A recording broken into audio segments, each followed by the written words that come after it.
بسم اللہ الرحمن الرحیم۔ السلام علیکم ناظرین کرام، نئی ویڈیو میں آپ کو خوش آمدید کہتے ہیں۔ مراد سعید نے جے آئی ٹی کو سب کچھ بتا دیا ہے۔ میں آپ کو سمرائز کر کے بتاتا ہوں کہ کیا کچھ ہے۔ یہ وجہ ہے جو اس وقت مظالم کا سلسلہ جاری ہے، پاکستانی قوم پر مظالم توڑے جا رہے ہیں، ڈرایا جا رہا ہے، قتل و غارت کی جا رہی ہے۔ عمران خان کو بھی جان سے مارنے کا پلان ہے، ڈائریکٹلی قتل کیا جائے گا یا عدالتی طریقے سے قتل کیا جائے گا، لیکن یہ صرف اس لیے ہے کہ جرائم اتنے زیادہ ہیں، ثبوت اتنے کھلے ہیں، ثبوت اتنے واضح ہیں کہ ان سب کو اپنی گردنوں کے گرد پھانسی کا پھندا دکھائی دے رہا ہے۔ یہ محسوس کر پا رہے ہیں کہ ایک رول آف لا کو قائم کرنے والا کوئی بندہ اگر عوامی حمایت سے آ گیا تو وہ ہمیں لٹکا دے گا۔ حالانکہ ہمیں تو نہیں پتہ، ہو سکتا کہ عمران خان ایسا نہ سوچتے ہوں، لیکن یہ چور کی داڑھی میں تنکا ہے، وہ اپنے بچاؤ کے لیے عوام کو توڑ رہے ہیں۔ امپیونٹی کے ساتھ وہ جرائم کر رہے ہیں جس کی پاکستان کی تاریخ میں کوئی مثال نہیں ملتی۔ میں آپ کو بتاتا ہوں سمرائز کر کے کہ مراد سعید نے جے آئی ٹی کو کیا بتایا ہے۔ ناظرین کرام، مراد سعید نے کہا ہے کہ عرش شریف تو ہمیشہ سے فوج کے قریب رہے ہیں۔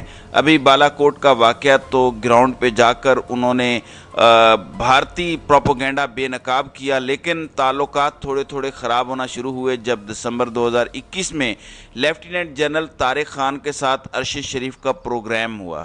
صرف آپ کو یاد دہانی کرا دوں، اس پروگرام میں جنرل طارق نے کہا تھا کہ جتنے بھی لوگ طاقت میں بیٹھے ہوئے ہیں وہ کرپٹ ہیں، کمپرومائزڈ ہیں۔ اس طرح کی انہوں نے کچھ باتیں کی تھیں۔ اس پروگرام پر شدید ناپسندیدگی کا اظہار کیا گیا تھا۔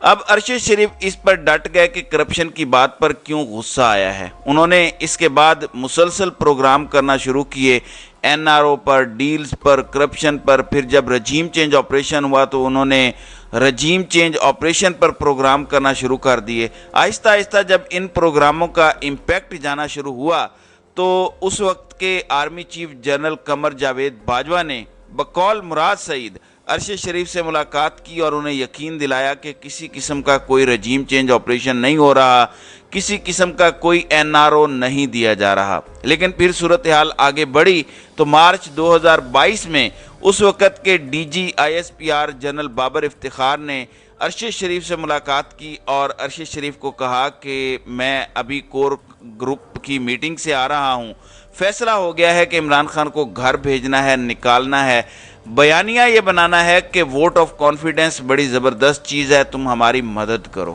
عرش شریف نے ان کی بات ماننے سے صاف انکار کر دیا۔ عرش شریف نے اس کھیل کا حصہ بننے سے انکار کیا۔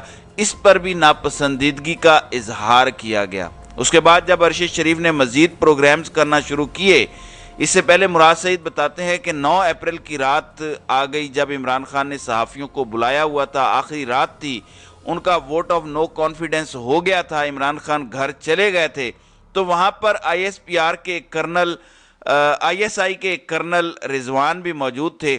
وہیں یہ پھر دوبارہ لیٹر آن جب یہ ہو گیا، جو اوسار دفتر ہے آئی ایس آئی کا، وہاں بلایا گیا عرش شریف کو، اور وہاں پر کرنل رضوان موجود تھے، اور بریگیڈیئر فہیم نے عرش شریف کو سختی سے کہا کہ تم اب یہ کرنا چھوڑ دو، پیچھے ہٹ جاؤ۔ عرش شریف نے پھر بات ماننے سے انکار کر دیا۔